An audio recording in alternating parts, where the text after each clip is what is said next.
How much one-way ticket to Rayleigh Beach? 100, one person. Okay, yes, one person. This is for me, baby.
Siemanko, niedzielny poranku.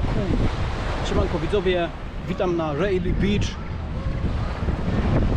Dostęp w to miejsce, tak jak widzieliście, najpierw skuterek, później łódka. Dostęp w to miejsce wcale nie jest taki oczywisty, bo na Rayleigh Beach można dostać się tylko od strony morza. Więc tak jak widzieliście, przypłynęliśmy tu, a teraz będzie się trzeba jeszcze przeprawić z buta pomiędzy tymi skałami, ponieważ naszym miejscem docelowym jest plaża Tonosai, na którą też można dostać się tylko od strony morza. Możliwości na to, żeby tu dopłynąć, jest naprawdę dużo. Tajowie żyją w dużej mierze właśnie z transportu wodnego, z wożenia turystów. Mnóstwo jest tu miejsc, gdzie można wynająć taką długą łódkę albo nawet kajak. Ładujemy rzeczy do wodoszczelnego plecaka i hej, przygodo!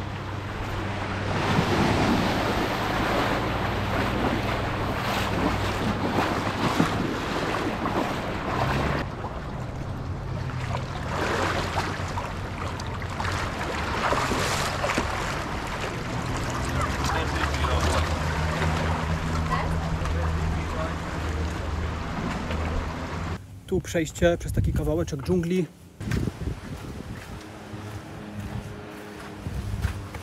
Tonosai Beach to miejsce w internecie opisywane jest jako Mekka dla fanów wspinaczki i faktycznie tak jest.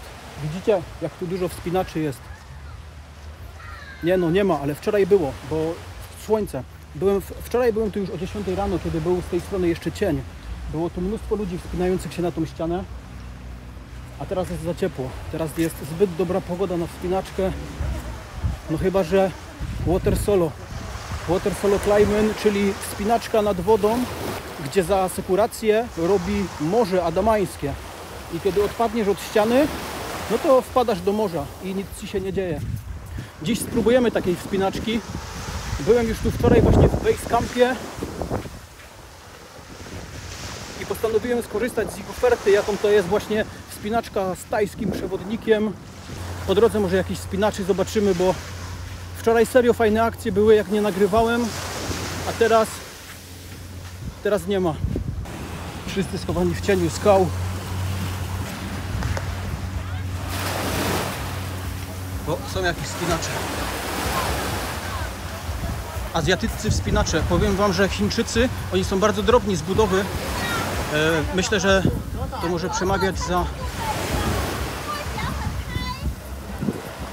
ich wysokim poziomem wspinaczki. Tam do licha, ale jest upał. A tu są takie domki bungalow, czy jakoś tak można wynająć. O, widać, że wspinacze mieszkają, bo liny się suszą. Ale mi kapie pot z nosa. Jest tak ciepło.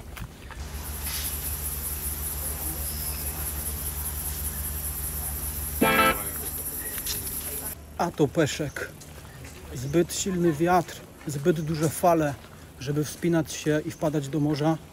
Fala mogłaby mnie podnieść i rzucić mną o skały, a nie o to chodzi, to musi być bezpieczne. Tu ogólnie właśnie w tym wspinaczkowym zakątku teraz nikogo nie ma. Plaża praktycznie cała moja. Jest też kawałek skały. Widać ślady magnezji. Pewnie jakieś baldy tu się dzieją.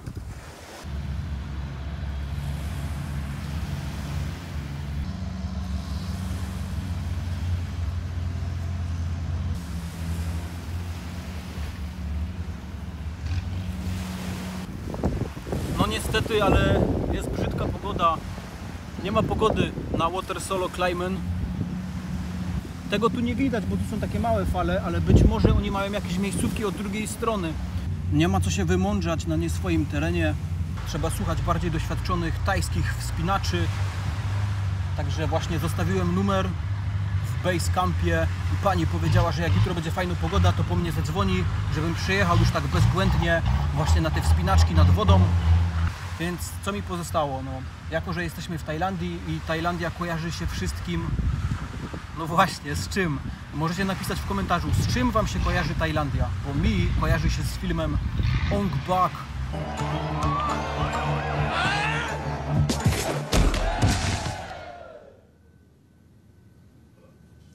Albo Tommy Jung Gung.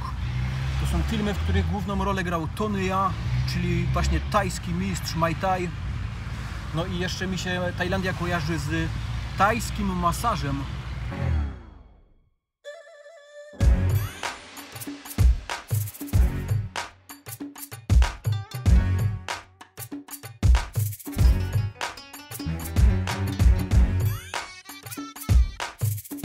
Możliwości na zrobienie tego masażu można tu liczyć w tysiącach. Wszędzie są takie właśnie miejscówki. I naprawdę roi się tu od tego. Panie same siedzą tu i nawołują, czy robić masaż, zapraszają. Dzisiaj skorzystamy z tego studia. Opowiem Wam jak było, bo nie wiem, czy tam można nagrywać.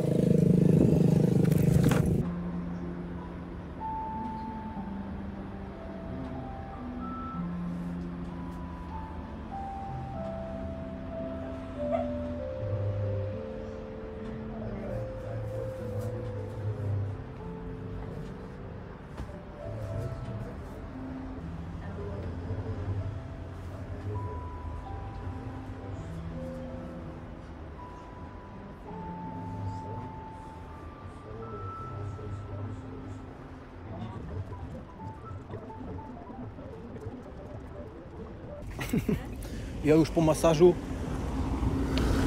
siadamy na moplik, fajnie wyluzowani, wymasowani. Godzina jeszcze dość młoda, za 6 minut automatyczna publikacja odcinka. Ale wiem, Wy chcecie o tym masażu posłuchać, także dajcie mi moment, zaraz Wam wszystko opowiem. Nie mam za dużego doświadczenia w tym.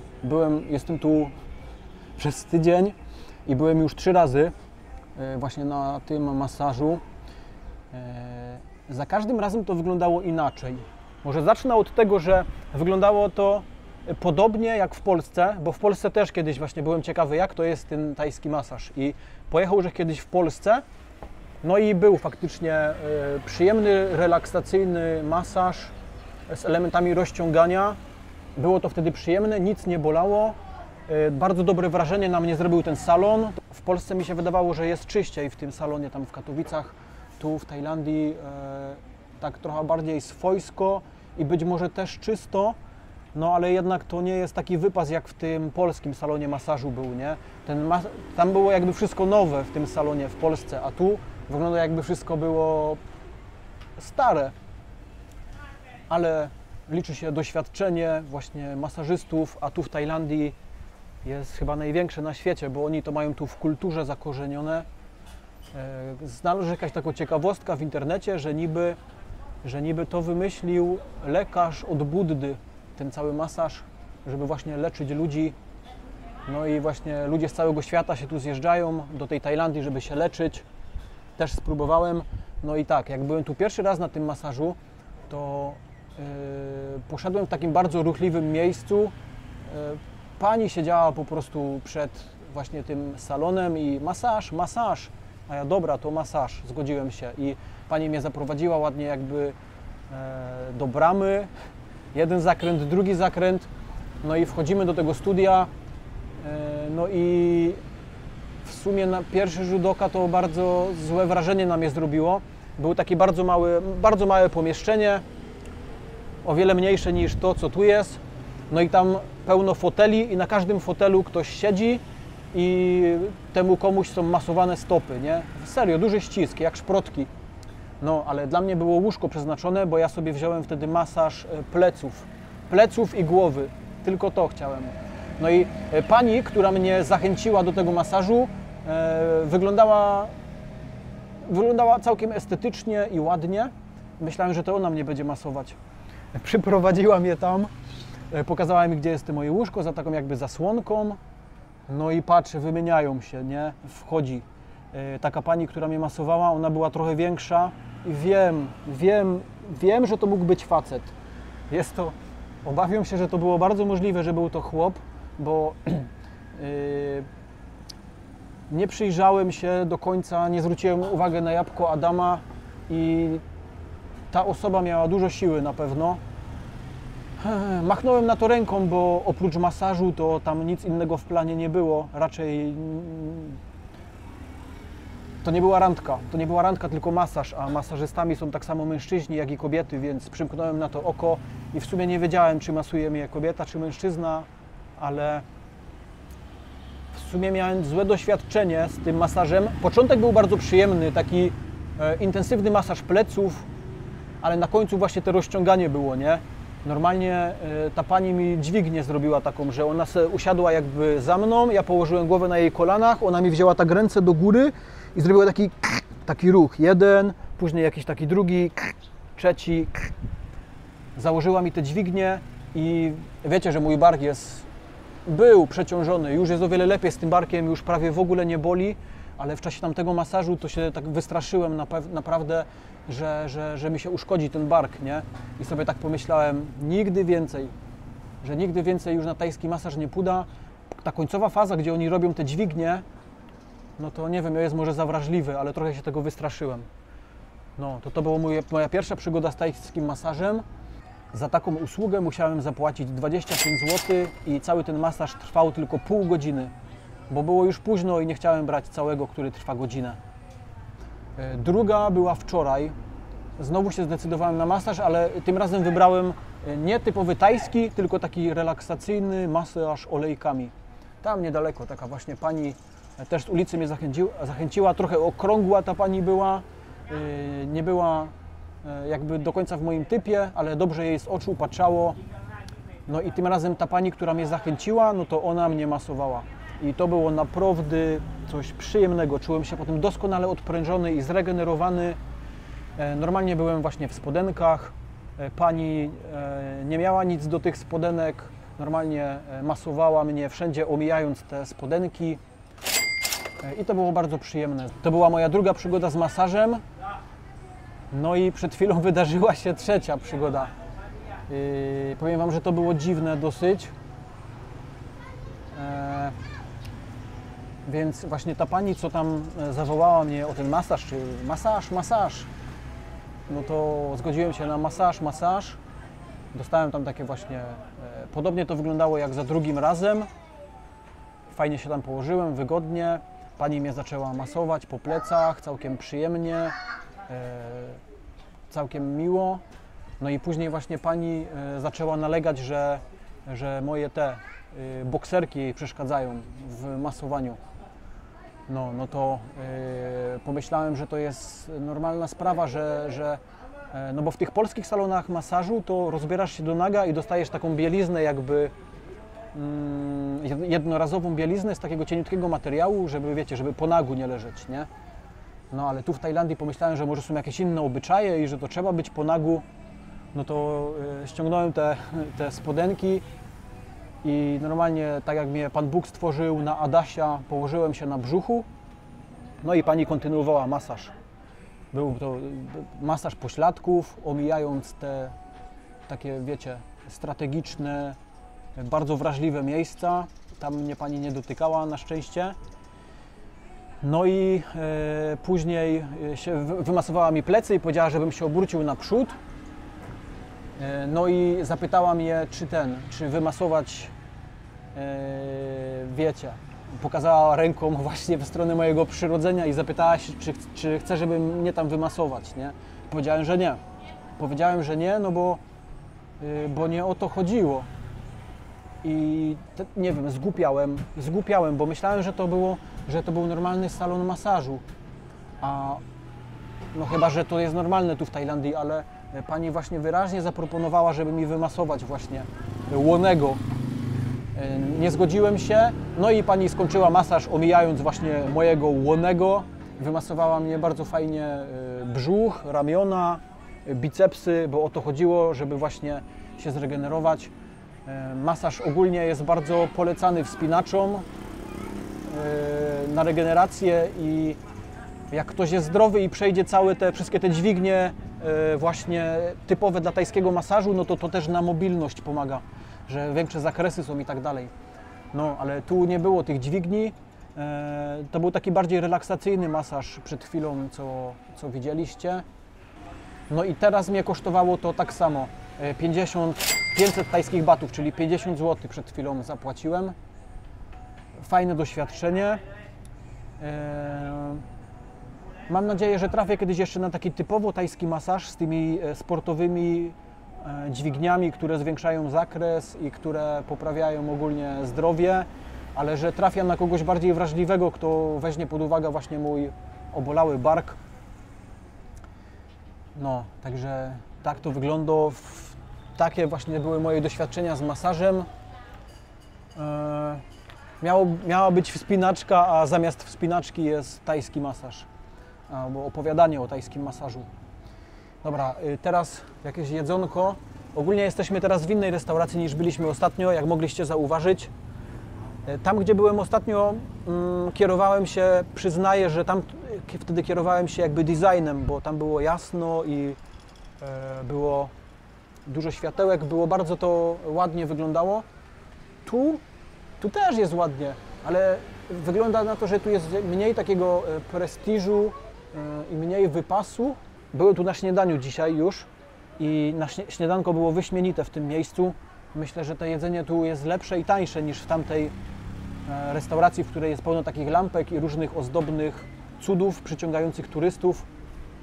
To miejsce jest takie bardziej chyba dla lokalsów, mi się wydaje, bo widziałem, jak tu Tajowie wcinają wcześniej na śniadanku. Ciekawe, jak teraz będzie wyglądać moja kolacja. Ok, także na pierwsze danie wjeżdża zupka o nazwie Tomi Yung Gung. Wziąłem tą zupę, bo ona się tak nazywa. Tak samo nazywa się taki film Tomi Yung Gung. To była taka typowa bijatyka, film akcji, w którą główną rolę odgrywał właśnie Tony Jaa. Jak ktoś lubi takie sceny kaskaderskie, gdzie widać popisy właśnie kaskaderów, uwielbiam ten film. Ong Bak i Tomi Yung Gung. Musicie obejrzeć. No i właśnie teraz patrzę, a ta zupa się tak samo nazywa jak film Tomi Yung Gung. W filmie Tomi Yung Gung chodziło o to, że pamiętam, że Tony Jaa był bardzo zły na taką jedną restaurację, w której serwowali dania ze słoniów. Że normalnie jedli słonie, a tu w Tajlandii czczą słonie.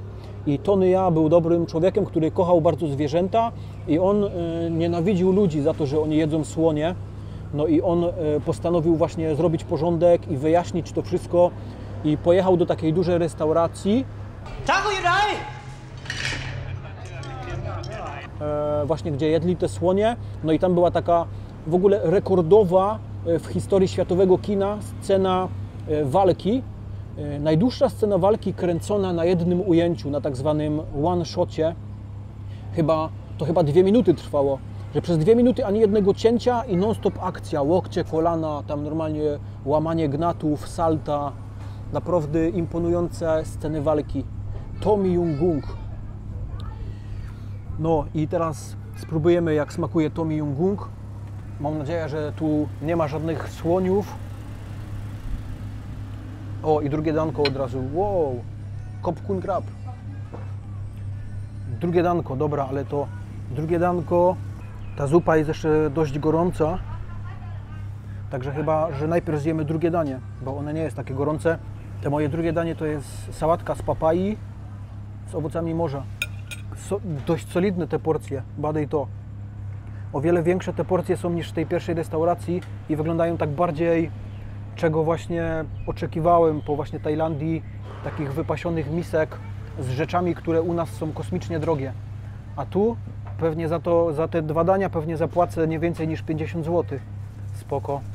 Próbujemy Tomi Yung Gung.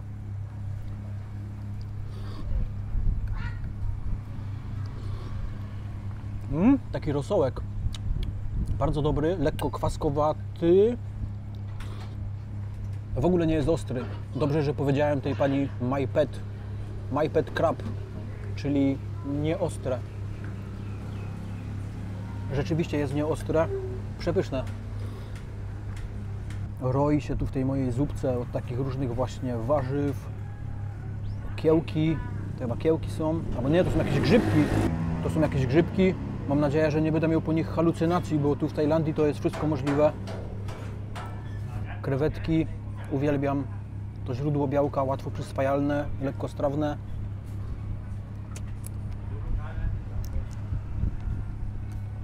Pomidor, cebula, jakieś zielsko. No i to taki właśnie rosołek. Ja tego jeszcze nie zjadłem, a pani mi jeszcze tu arbuza przyniosła, nie? Jak ja to zjem, to normalnie będę Alois. Dobra, zaraz to będziemy jeść, tylko pokażę wam jeszcze jak wygląda ta sałatka. Sałatka z papai, czyli to jest też taki owoc lokalny. Tutaj ta papaja pewnie.